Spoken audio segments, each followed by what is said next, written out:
Good day all. Thank you so much for taking the time to listen to this video. Today we will cover two key topics.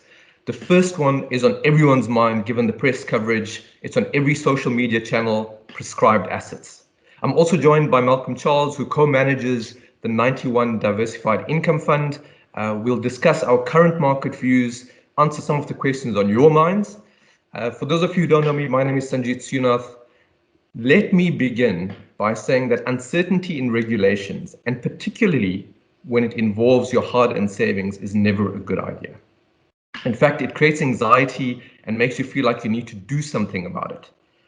So let me help give you a perspective on what we know as opposed to reacting on speculation.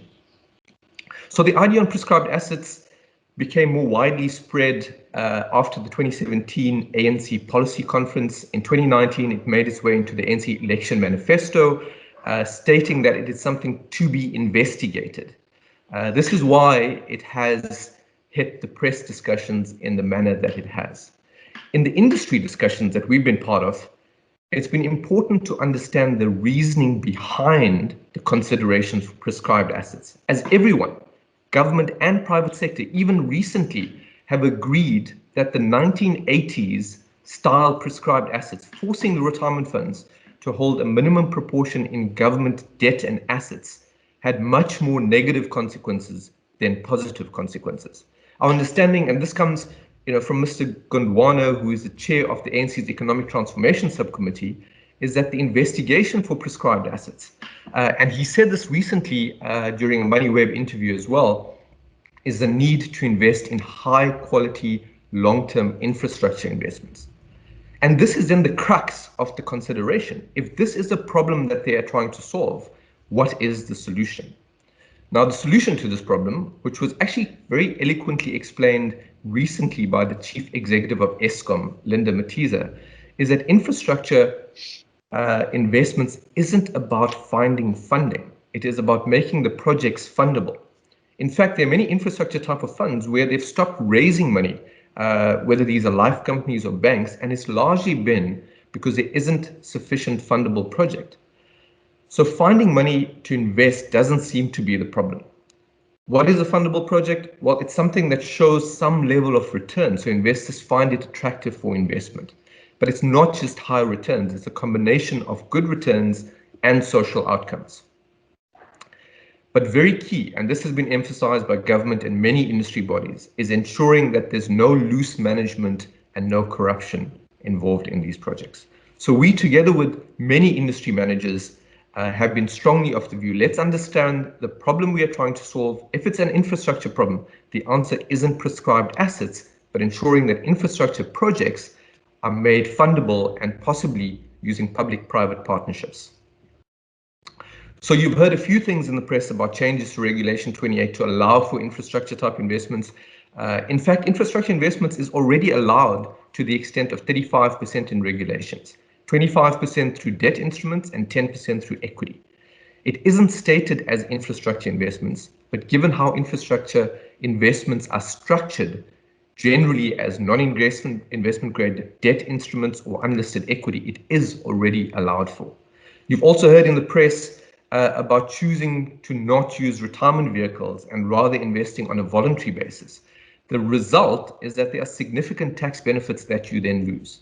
We wrote a paper on this last year if you're looking for more information and the exact implications of this. But most people compare this to the situation of the catastrophic outcome, that your pension money is completely squandered by government, which is the low risk but highly publicized outcome. The other knock-on concern is that the road to relaxation is likely to be slower for years to come. So the idea of offshore relaxations may slow down quite significantly. So will they prescribe? Well, there's little reason if this is the rationale for it. Our sense is that they may go part of the way adding it to regs for awareness rather than prescription. If they do add it to the regs for awareness, the skeptical view is that it is one step closer and then we really need to get worried about it. We are engaging rigorously with regulators, with stakeholders.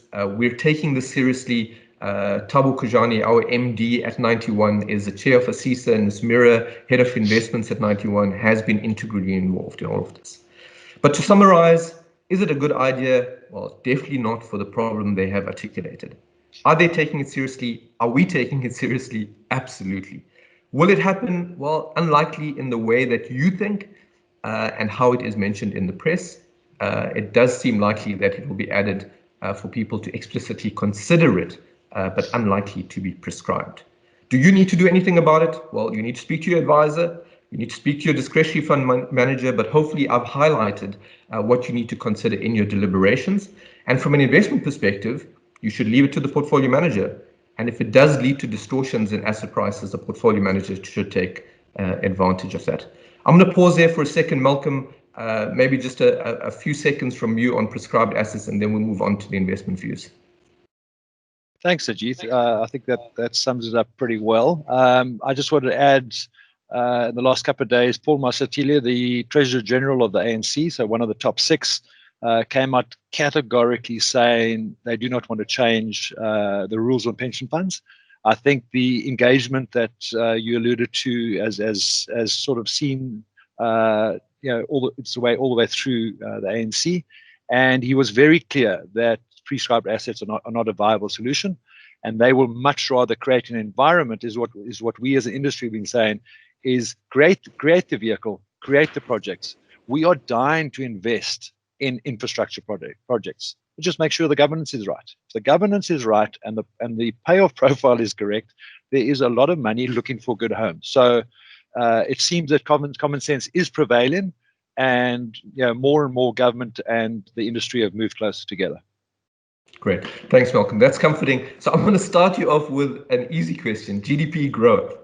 We also, the headlines recently, down 17% year on year, annualized more than 50%. Lots of numbers here. You speak about GDP growth expectations down 7 to 8% for the year.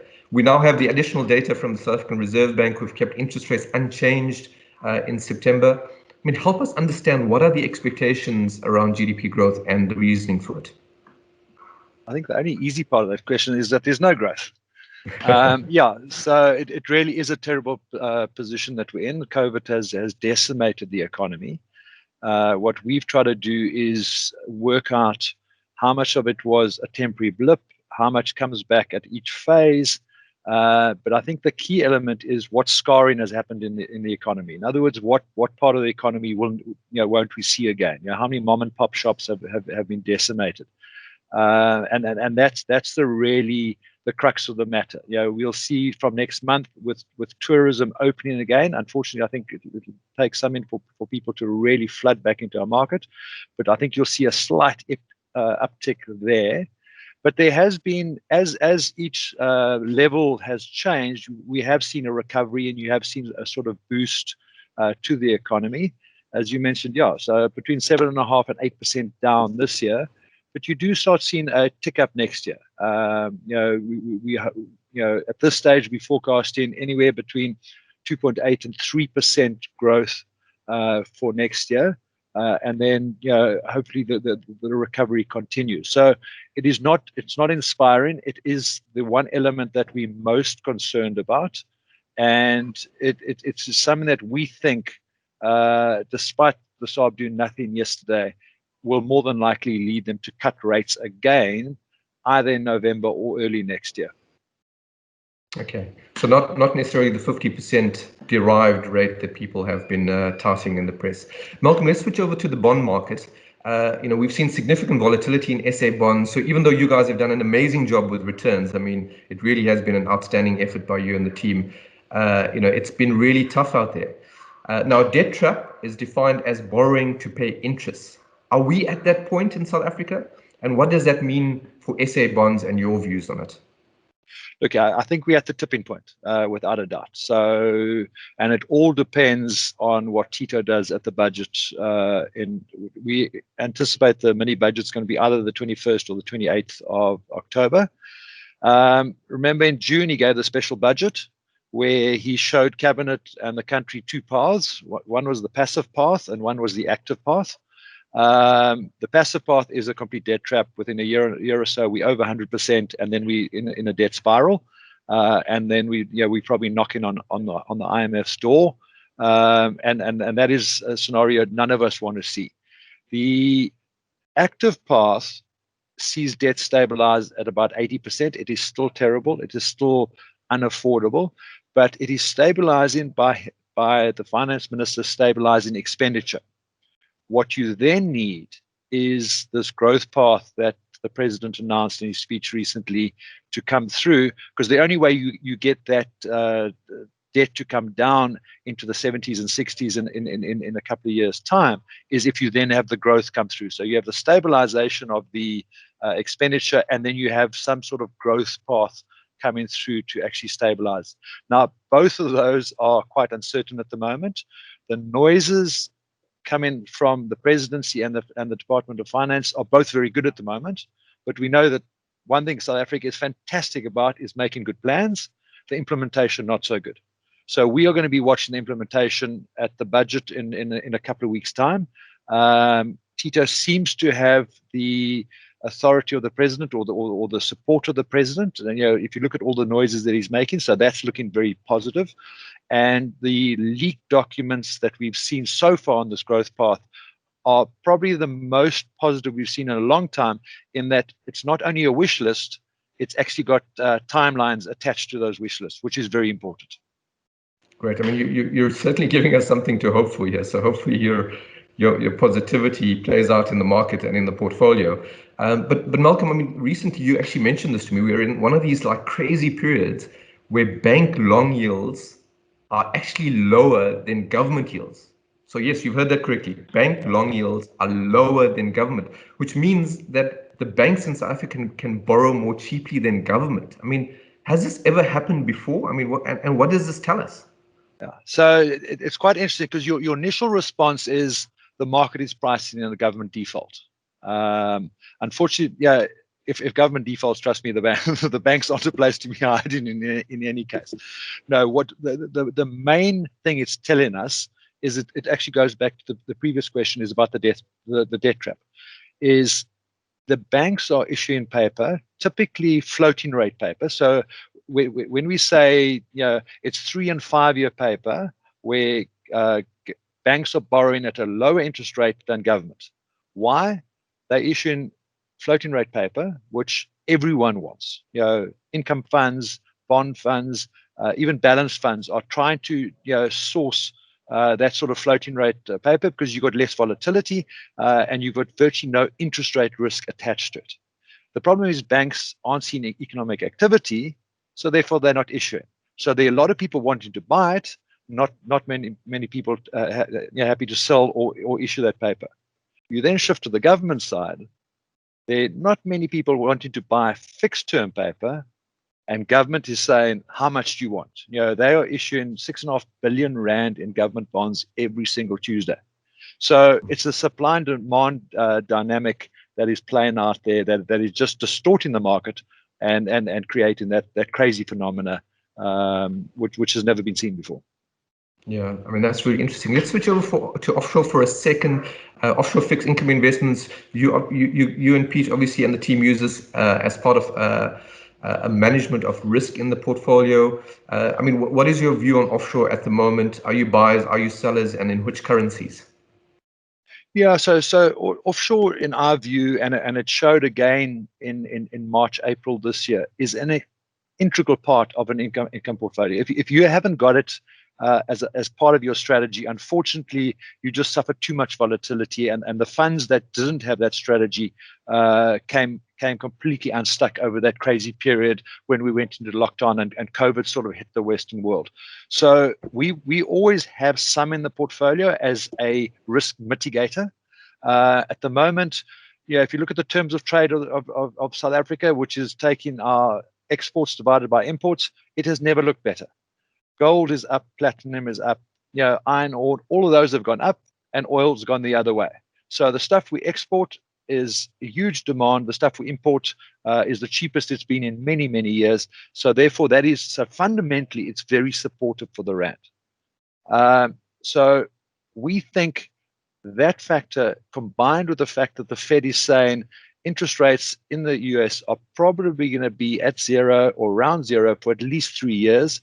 That's not very attractive for the dollar because they want to tolerate inflation like around 2% with interest rates at zero. So you've got negative real rates in the US for 3-4 years, not attractive for the US dollar. So you've got a weak dollar, you've got our terms of trade supporting the rand. So we think the rand is actually going to be quite well behaved for now with volatility as events unfold. So we at a very low level, we sit in between 3 and 5% in the portfolio, so very low, and predominantly in emerging market currencies and the euro, which we think is a slightly better place to be at the moment. So, and just as an aside, often people go, if you take money offshore, aren't you foregoing too much income?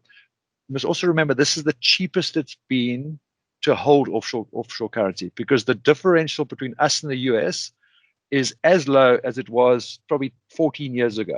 So you foregoing very little income by having that insurance should the budget be bad, should the election in the US be a bad result for emerging markets, etc. So there are a lot of events coming out where you want some sort of protection, but at the moment it's just a risk mitigator, so it's quite a low percentage in the portfolio. Sure, that's really helpful, and I don't think that's conventional wisdom for a lot of people. So we're using up people's level 1 lockdown time. So let's sum this up, Malcolm. You can't have all your eggs in one basket. Hence, very diversified ideas in the portfolio. You've got credit, you've got property, you've got bonds, you've got cash, you've got FX. How are you positioned overall? And then the easiest of the easy questions: what are you expecting in terms of return of assets over the next 12 months? Yeah, so I think you put it in a nutshell there. A diversified portfolio is essential. As I mentioned, credit, there's not that many opportunities out there. People aren't issuing, and there's huge demand, so credit's actually quite expensive. So we slightly underweight credit. We still think there are some names and are opportunities. So we've got a decent chunk of credit in the portfolio. The way you get your yield now is in the government bonds. Government bonds are giving you the best yields that you can get. You get in excess of 9.5% for a 10-year bond. So that is very attractive. And a combination of a government bond with a little bit of FX to mitigate the risk actually allows you to put a decent yield in the portfolio. So you've got to get that mix correctly. Listed property is very volatile. So we remain very underweight listed property. We think there is a little bit of upside there. So you want some in your portfolio, but you don't want too much because of the huge daily swings. And then, as I said, the FX is sort of mitigating the risk in the portfolio. And then what has worked quite nicely, and we think will continue to be quite beneficial for the fund, is that we've got a reasonable allocation to inflation-linked bonds. So those also give us a bit of risk mitigation, but a good capital added to the portfolio as well, going forward with a little bit of duration in that space. Fantastic, Malcolm. Thank you. Thank you everyone for the time. Hopefully we've answered your questions and shared some useful insights. Thank you.